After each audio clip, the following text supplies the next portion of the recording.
What's going on, guys? Dillon from Deglazer Custom Footwear here, and today we're going to be walking you through some airbrush basics using Angelus paint.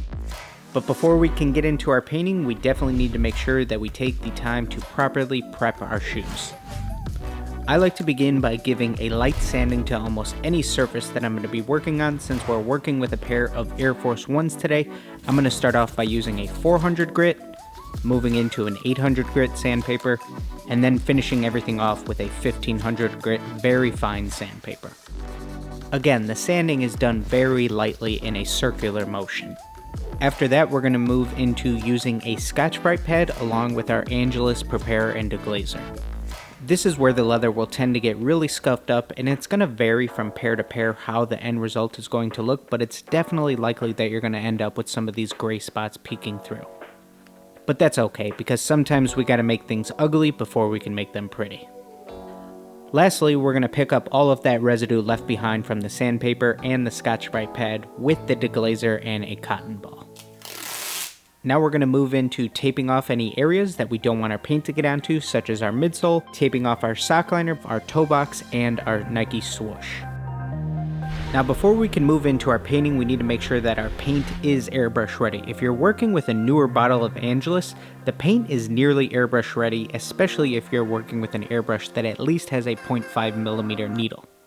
Now if you're working with some older paint that has potentially thickened up a little bit due to you leaving the cap off, or if there's a chance that any residue or any clumps have formed inside that paint, this is where it's going to become really important that you thin out your paint with some Angelus Too Thin. The closest consistency that I can compare your desired airbrush paint to is going to be somewhat similar to milk.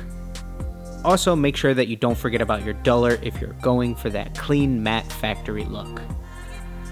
Now, after we have this all mixed together, this is where it's really important that you run your mixture directly through a strainer so that it'll pick up any of those little clumps that could potentially be left behind. This is vital to make sure that you don't end up with any clogs in your airbrush. Now, a little technique that I like to use on some of my early base coats is mixing some white directly into your paint mixture. This is something that's just going to cut down on the total amount of coats it's going to take, because mixing the white into your paint is really going to help give it that even surface for your final color to lie onto.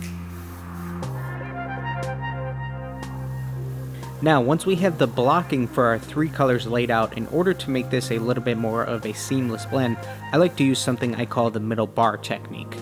Now what this entails is mixing our two colors together at a 1-to-1 ratio, and then we're just going to simply lay a middle bar in between where the two colors meet.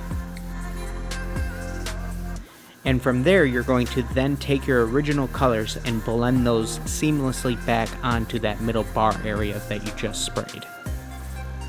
Now, in order to clean our airbrush when we're potentially switching colors or we're done for the day, I'm going to use the backflow technique by covering up the front tip of the airbrush with a towel, forcing everything in the cup to circulate together and mix together really easily. You're going to want to take all of this excess spray and spray it into something like an airbrush cleaning pot. Now this is where you'll want to go back and do any of your touch-ups, potentially any paint that was left behind on the midsole from your taping. You can easily scrape any of this off with a toothpick. Here is also where you'll want to go back and do any of your touch-ups around the pipings of the various panels. Now that we're ready for our finisher, you'll select that based off the look that you're going for. I'm going to be using the Angelus matte finisher, and then we are going to run this directly through our airbrush, and this is going to give us a really clean, even, flat finish.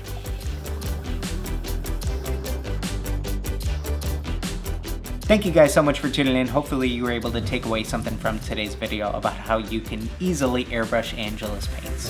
Thanks for watching.